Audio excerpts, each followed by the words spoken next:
Hello, ladies and gentlemen. This is Boxing Unlimited here once again, and today we're going to be talking about the WBO featherweight world titles at stake between Rafael Espinoza and Robeisy Ramirez. This fight is a rematch from the first one, and we're hoping it will be a blast as well. And the questions we'll ask first before we start is that the southpaw stance be a problem for Espinoza, and with the power punches that Ramirez packed be a problem as well, a factor in this fight. We have to say, and Espinoza reminds me of Hamza Shiraz's stall. How does he make the weight? That is a question we ask. We are talking about, and with the combination and work rate of Espinoza be a factor again in this second fight. We will see. This one is going to be a blast as well. We'll tell you all this in no particular order in a minute. Ramirez will have to fight from the inside to have a chance. He has to cover in the gap, come in from the inside, attack the body consistently, especially in the first half of the fight. Because what he does is just to take the foot of Espinoza out, take his footwork, take his strength in his legs as well, but in this fight, as we said, we're telling you in no particular order, Espinoza is long and it's difficult to fight. Even though he's inexperienced, he's had most of his fight in Mexico, he's from Mexico, and Ramirez is from Cuba, and he's had 2 breaches on his resume. The tale of the tape tells us that Espinoza is 6'1". How he makes the weight at featherweight is just a miracle for me, and still strong to the last round. He's inexperienced, but he's unbreached. In 22 fights, he's had 18 knockouts and no defeat. On the other hand, Ramirez had 2 defeats and 5'6". Having looked at him now, I don't know how he's going to come. He's a very experienced fighter. He's won gold in the Olympics twice. He's not an easy feat. But in this fight proper, if you look at this fight and look at the tactics, because we're talking about the tactics and the predictions in this fight, the tactics that he used in the first fight is actually boomeranged as well. It didn't work out because the person he was fighting Espinoza had the work rate, which is understated. His work rate is strong. He's got heart, Even when he was checked during the fight with Ramirez in their first fight, he didn't blush. He continued fighting. Even when he was down in the 5th round, he continued fighting. So it's not easy to beat him again. He's the champion. He's got confidence. But it all depends on who wants this fight more, who wants the win more. Determination, willpower, and the ability to face adversity and adapt. We've seen it in Espinoza, we saw it in Ramirez as well. So for me, I think this fight is a 50-50 fight.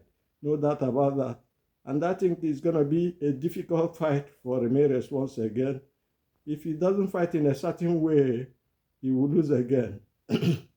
Because Espinoza is young, he's hungry, he's unbreached, he's a very powerful fighter. Even though he hasn't got a concussive punch like Ramirez, but he makes it up with the work rate he had. How is he gonna blush? How is he gonna pen out? That's the question we're asking in this fight proper. Espinoza is long and difficult to fight, even though he's not as experienced as Ramirez. Ramirez has had over 200 fights in the amateur, won gold twice. So he's a celebrated amateur fighter. But this fight is gonna be difficult for him if he fights in a certain way. If the way for him is to fight from the inside, attack the body, take the center of the ring.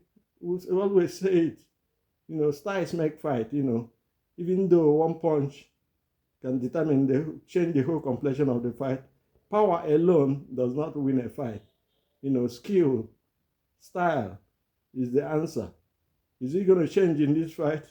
His work rate, is he going to be able to match the work rate of Espinoza? Because Espinoza's work rate is above average, and he comes from an angle and throws so many punches. He fights on the back, on the front foot, even though he can fight southpaw and fight orthodox, but he fights in a certain way.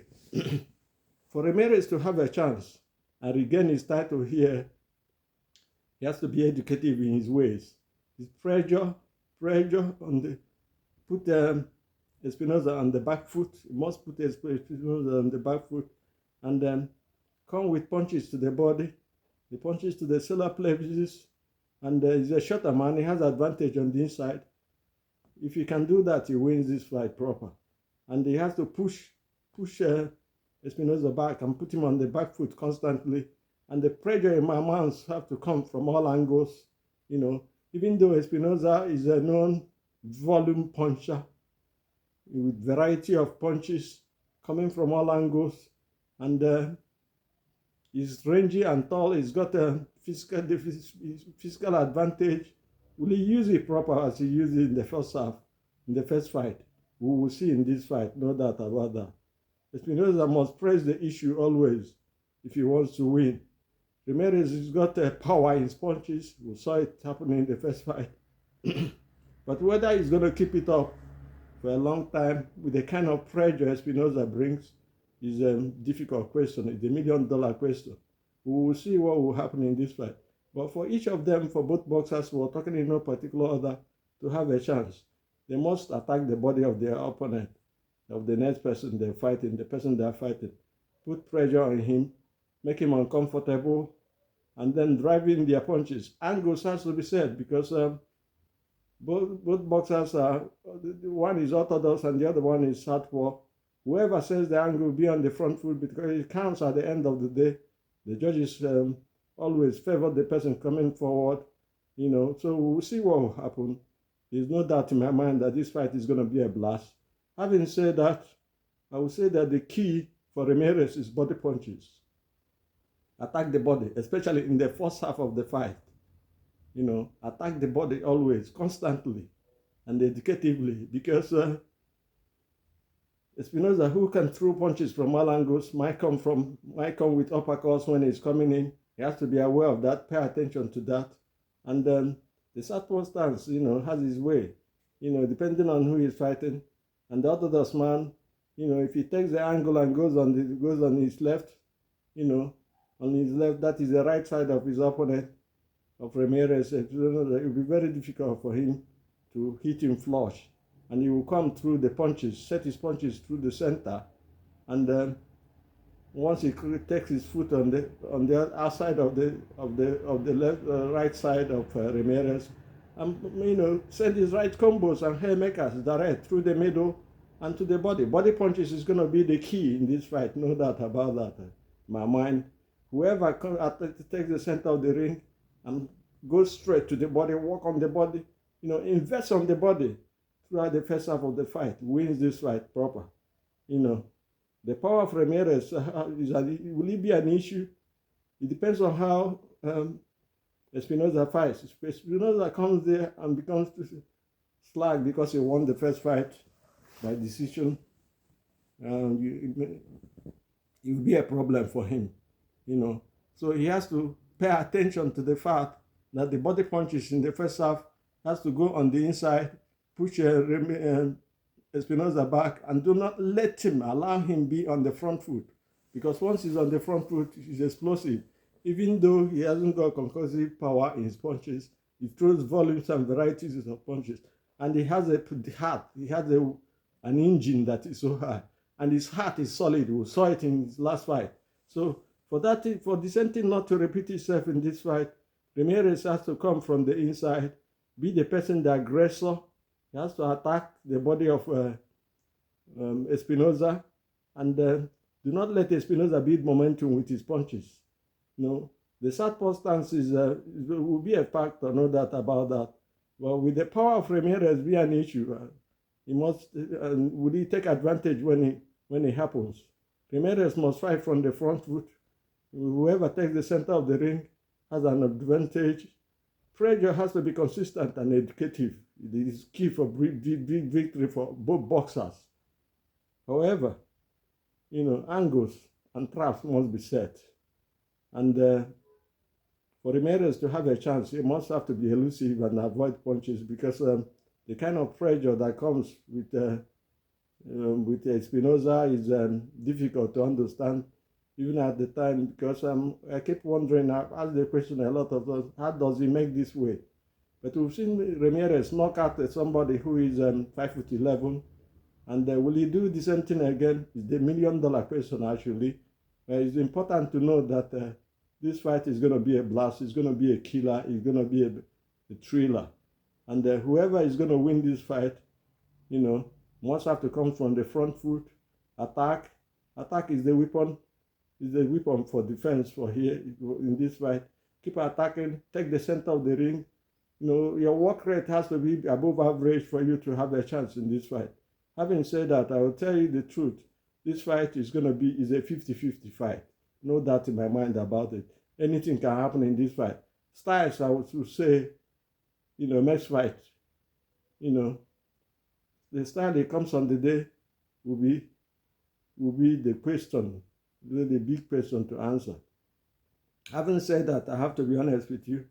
Ramirez has a chance. So as Espinoza. Rafael Espinoza is not experienced as Ramirez, but his work rate is above average. And if you give him a chance, he's unbreached, has that confidence, he has momentum going on his side. If you give him a chance to apply that pressure on you, you blame yourself later in the rounds. We saw what happened towards the end of the fight with Ramirez, and we saw how Espinoza took advantage. Is Ramirez going to do anything today? As we said, body punch is the main key to winning this fight. And determination, who wants it more? Who has the willpower? Who has the heart? We've seen, and who can face adversity and then come back again and adapt. These are the most important things. The key to victory is uppercut on the inside. The key to victory, accuracy of punches, combinations. Espinoza must create distance and space. So as Rafael Espinoza. He must create that space with the long reach he has. He has to use his physical attribute.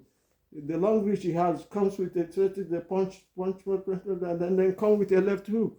There's no need for him to, delay his punches from the first round. He has to attack from the front, the body, the head, and all parts of him.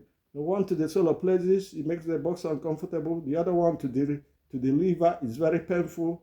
That's why I say the most important punch is the body punches. Distance is creating a distance, a space and gap in which you stay in the pocket and then release your punches is important in this fight. However, if we look at this fight proper, we'll see that this fight is not going to be easy for both boxers. It's not going to be easy for them. However you look at it, Espinoza has an advantage now. He's the champion. He has confidence. He has momentum. Ramirez on the other side, Ramirez will have to come from the inside and push and the pressure, continue with his pressure to the body in the first half, and then continue educatively as well. Because if you're coming in, you don't know what will hit you. Accuracy of punches is very important in this fight. There's no doubt about that. You must use his physical attribute, I would say, Espinoza, and they must have to have that consistent pressure that he used in the fight.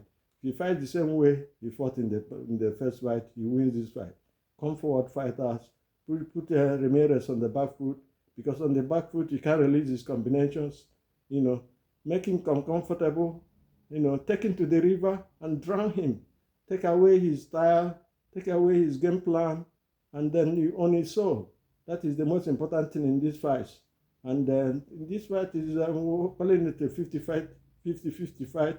Who is going to win is very too high, too close to call. For me, if Ramirez fights on the back foot as he did in the first fight, he loses this fight.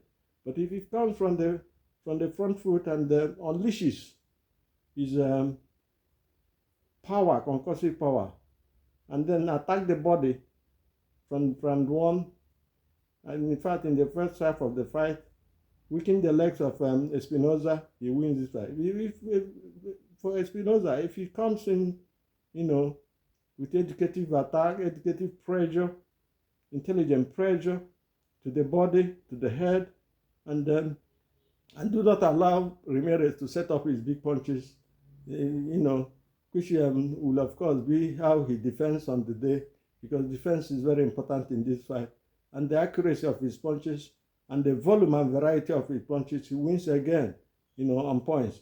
So what are we going to say? We'll say the fight is too close to call, but we're going to say that whoever, comes from the center of the ring, takes the center of the ring, wins this fight. And I'm going to give it to Espinoza again on split decision. Espinoza wins on split decision. Do have a nice day and God bless. Do subscribe to our channel to help this channel grow.